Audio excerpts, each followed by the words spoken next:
Perseteruan antara Jenita Janet dan mantan suaminya Alif Hedi Nur Maulid belum juga selesai. Polemik harta Gonogini yang sempat jadi perdebatan kini semakin membara. Di tengah proses persidangan mengenai pembagian harta Gonogini yang masih terus berjalan, Jenita Janet kabarnya akan melaporkan Alif ke polisi. Melalui kuasa hukumnya, Jenita Janet akan melaporkan mantan suaminya itu lantaran Alif diduga menjual moge senilai 300 juta yang mana itu sebagai aset keluarga. Dari bulan lalu tidak siap bikin laporan polisi. Tapi kami tidak mau mengeksekusinya sepanjang masih bisa damai-damai. Tapi kelihatannya sulit karena eskalasinya kok semakin jelek. Ya, Janet itu merasa ini orang harus dikasih pelajaran. Sementara dugaan penggelapan, ya kerugiannya sekian. Nanti kita serang kepada penyidik. Soal angka itu kan relatif. Untuk membuktikan pidana kan tidak tergantung besarnya jumlah kerugian. Ya, ada kerugian yang patut jumlahnya. Jangan pula kerugian sangat kecil di LPK itu kan cari-cari penyakit orang. Ini enggak. Dari sudut jumlah ini patut dan pantas untuk dilaporkan secara teknis. Dia pernah berikan uang itu untuk pembelian motor 2 kali, berarti 2 unit. Harga 1 unit itu 150 juta. Ya, 2 kali berarti 300 juta. Dalam tengah waktu sekian bulan atau kasihnya beli motor, ya 2 kali. Ternyata motor itu pun dijual, uangnya tidak kembali, berarti tanda kutip dinikmati sendiri kan. Itu kan aset keluarga. Gitu loh. Itu kan milik keluarga gitu loh. Kamu jual, kamu nikmati uangnya. Berarti secara pidana kamu harus bertanggungjawabkan. Gitu loh.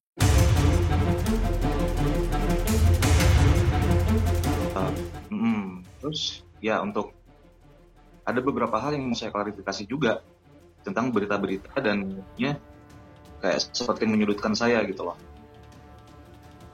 Pertama ada beberapa berita di luar sana dan berdasarkan dari wawancara dengan JJ juga itu yang benar, tidak sesuai fakta. Yang kedua, untuk tuntutan Gonogini, penuntutan Gonogini itu lawyernya JJ ada di salah satu link berita juga mengatakan bahwa saya menuntut semua asetnya Jenita Janet. Itu salah hoax, itu publik juga. Karena pengadilan pasti meminta semua aset dulu dikumpulkan. Semua aset dikumpulkan, setelah itu pengadilan membagi sesuai ketentuan gitu loh. Jadi ya, saya masukkan ke pengadilan itu semua aset yang kita kumpulkan selama ini, dan nanti ya, yang berhak menentukan pembagiannya adalah hakim. Kita keluarkan aja, nggak usah ke pengadilan, gitu, biar nggak rame, gitu kan. Tapi dia beberapa kali bahas chat saya dengan ke pengadilan aja. Itu dia yang minta ke pengadilan, bukan saya yang nuntut ke pengadilan, tapi dia yang mau gitu ke pengadilan. Kalau saya sih tadinya saya nggak akan nuntut ke pengadilan, kita yaudah deh, saya nggak minta, saya hanya minta 2 aset aja gitu kan. Saya hanya minta 2 aset aja yang menurut saya itu juga nggak sepertiganya lah dari keseluruhan aset yang pernikahan kita gitu loh. Rumah di Pondok Gede dan kendaraan. Kalau dia bilang, oh Janet mah terlalu takut kehilangan harta, di sini kita lurusin. Bukan takut kehilangan harta. Apa yang menjadi hak saya akan saya perjuangkan. Kalau memang di sini ada hak kamu, silahkan ambil. Hati kecil kamu nggak bisa bohong ya. Kemarin saya mau balik lagi sama dia. Saya udah kasih kesempatan untuk dia untuk bisa berubah lebih baik sesuai dengan janjinya dia pada orang tua saya. Tapi itu ternyata tidak dilaksanakan dengan baik. Dia malah mengejar perempuan lain.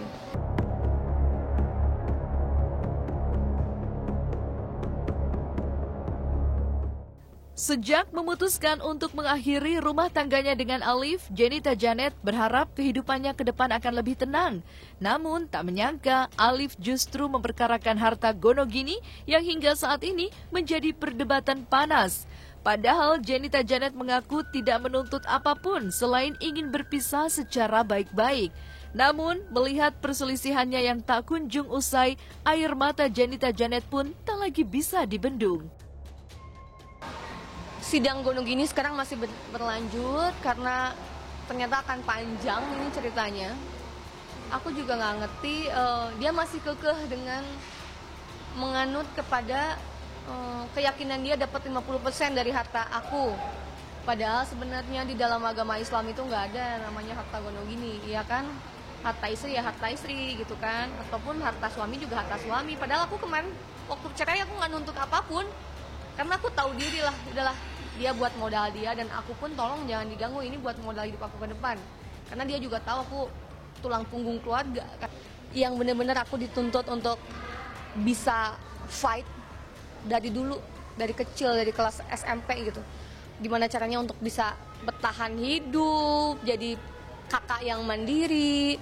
Terus masuk ke dunia rumah tangga, aku juga jadi perempuan yang mandiri lagi, yang ingin membantu suami, mensupport suami supaya bisa terus menafkahi istri.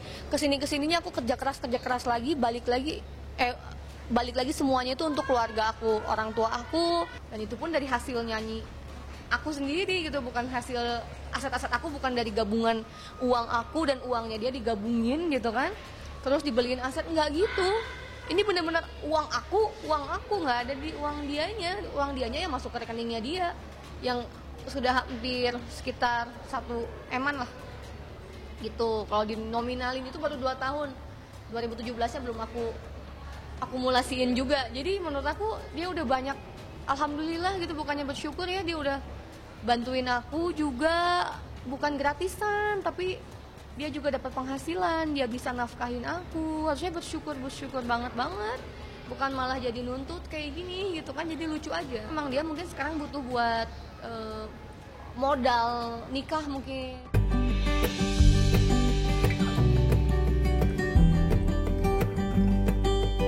Meski di tengah persoalan harta gonogini yang kian pelik, Jenita Janet tak lupa mengutas harapan baru untuk kembali merajut kebahagiaan baru dengan seorang pria yang bernama Danu Sofyan.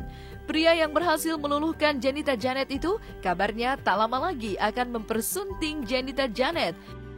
Bahkan beberapa waktu lalu, Jenita Janet dikabarkan melakukan foto prawedding bersama calon suaminya di kota Yogyakarta. Jogja ya? Jogja tempat yang romantis, terus tempat liburan juga kan, tempat wisata. Ya kita nikmatin wisata di sana. Ya, tapi bukan prewed sih, cuma foto aja menikmati.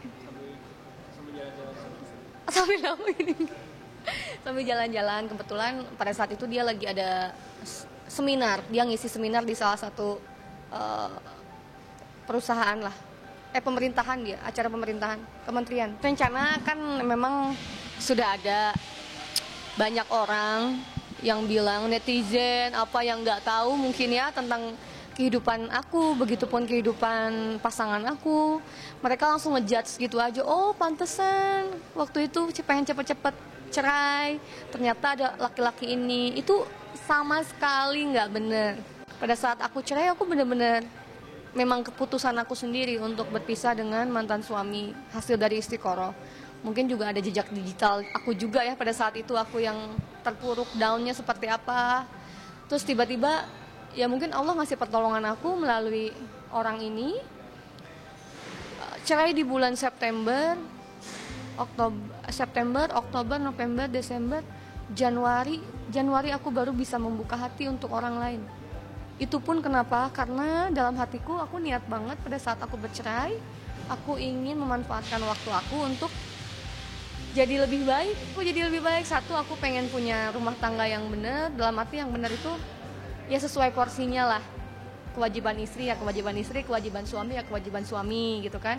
Gimana caranya bisa saling membahagiakan, saling membahagiakan, saling memberi, dalam arti memberi apa yang kita harapkan dari seorang laki-laki, bukan hanya sekedar materi ya, karena materi itu bisa dicari. Kasarnya aku aja mungkin usaha sendiri bisa gitu, tapi kan bukan dari materinya, tapi dari apa yang bisa dihadiahkan atau enggak dikasih oleh seorang suami lewat kerja kerasnya. Insya Allah tahun ini sih. Tahun ini. Udah berapa persen gitu untuk acara? Acara sih ya pengennya kita ngadain acara sehikmat mungkin, sebahagia mungkin dengan keluarga terdekat, dengan teman-teman dan sahabat terdekat, dengan orang-orang yang udah support kami. Itu sih aku pengen benar-benar quality time dengan mereka, bahwa kebahagiaan ini bukan kebahagiaan kami tapi kebahagiaan kita semua.